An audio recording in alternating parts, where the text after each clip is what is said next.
Hello everyone, welcome to my presentation about impact performance of 3D printed Kevlar fiber reinforced composites. First of all, let me introduce myself. My name is Emre Oflaz and I am PhD student in Mechanical Engineering Department in TOB University of Economics and Technology in Ankara, Turkey. And also I am a research assistant in Mechatronics Engineering Department in Ketsuya Karata University in Konya, Turkey. In this presentation, my topics are additive manufacturing and direct ink writing, direct ink writing of thermoset composite samples, ASTM standards and sample design, impact test, and results and discussion. Additive manufacturing, also known as 3D printing, is a fast-growing manufacturing technology. As you all know, additive manufacturing allows us to fabricate complex geometries cost efficiently and rapidly via layer-by-layer deposition. But beside all these good features, AM also offers low mechanical and thermal properties as the basic process begins with the use of thermoplastic materials like ABS and PLA, which are very easy to use and cheap. But thermoplastic printing is based on repeated melting and cooling process, and it causes slow bonding between layers and lines. Because of this, mechanical properties of printed samples are generally lower than feedstock materials' mechanical properties.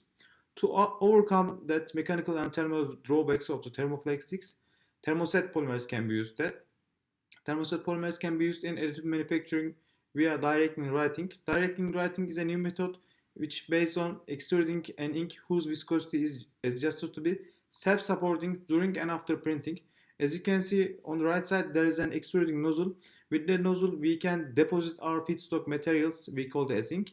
And as you can see below, extruded material remains its shape during and after printing.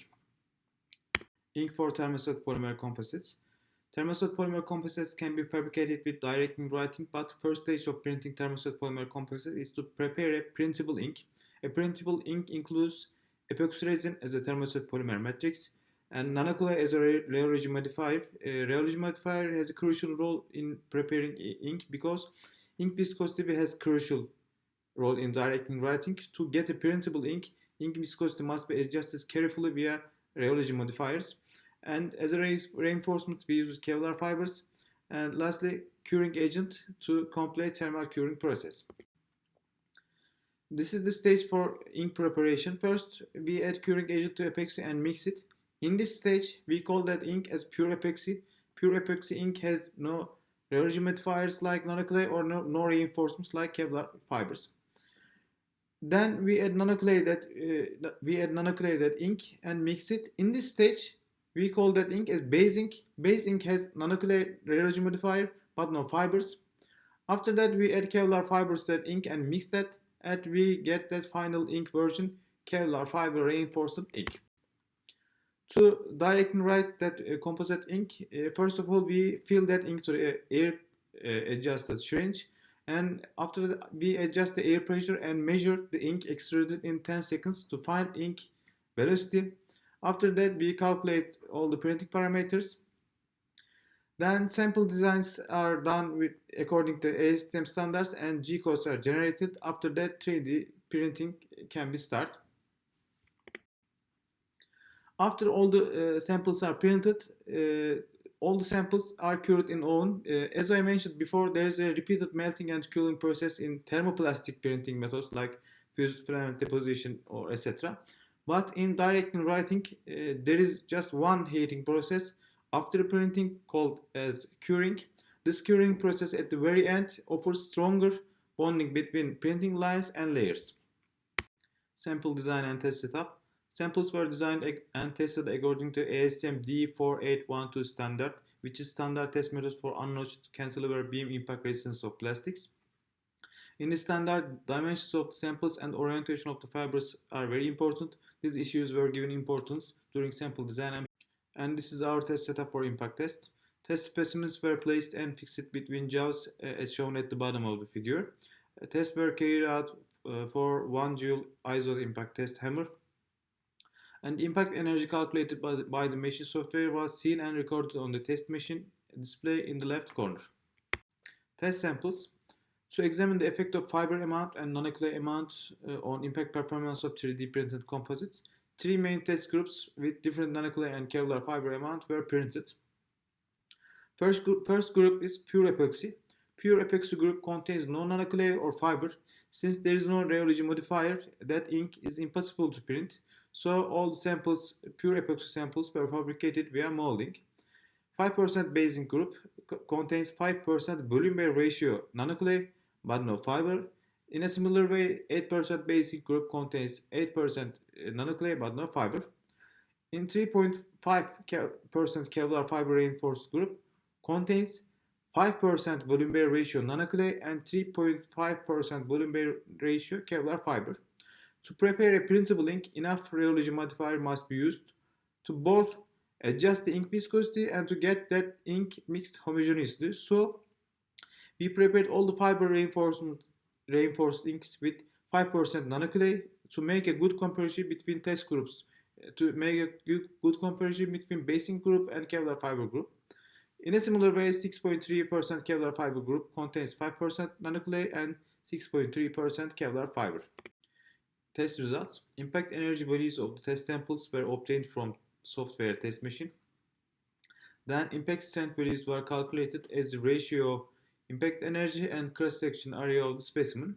The mean and standard deviation values are calculated and they can be seen as table on the left side and as graph on the right side.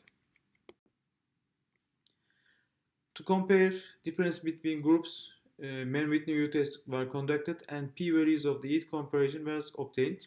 P-value below 0.05 was considered as significantly different. Test results and discussion. As you can see, pure epoxy group had significantly the lowest mean impact strength among all the test groups, and we can say that nanoclay and fiber reinforcement have a significant positive effect of impact strength of 3D printed composite specimens. 5% base ink group has the highest average impact strength, but there is no significant difference between 6.3 Kevlar fiber group and 5% base ink group. 8% base ink group had a lower mean impact strength than 5% base ink group. 3.5% Kevlar fiber group had significantly lower mean impact strength than both 5% base ink group and 6.3 Kevlar fiber group. When all results are examined, the following conclusions can be reached. First of all, nanoclay and fiber reinforcements has a significant positive effect on impact strength, but there are some exceptions. The first one is about nanoclay. Increasing the nanoclay from 5% to 8% decreased the impact strength, which was associated with embrittlement, because obviously increasing nanoclay amount made specimens more brittle and it decreased our impact strength. The other important result is about Kevlar fiber loading. 3.5% Kevlar fiber group had a lower impact strength than 5% base ink group. Since 3.5 Kevlar ink was prepared by reinforcing 5% base ink group with Kevlar fibers, the expected situation here was that the Kevlar containing group had a higher values than 5% base ink group, but it didn't happen as expected. It's thought that this situation is caused by unwanted pores formed by fiber loading to the inks mixture. But when the Kevlar fiber amount increased to 6.3%, impact strength increased again to level of 5% base ink group, and which means that increasing Kevlar amount to a desired level, it eliminated the strength loss caused by unwanted pores and had a positive effect of impact strength. Before I finish my presentation, I should mention that I am thankful to Ketrakarta University and Tob University of Economics and Technology for all PhD study opportunities. And I especially thank the University of Miami for giving me opportunity to use the laboratory facilities. And I am also thankful to TÜBİTAK, the Scientific and Technological Research Council of Turkey, for financial support. And thank you for listening to my presentation.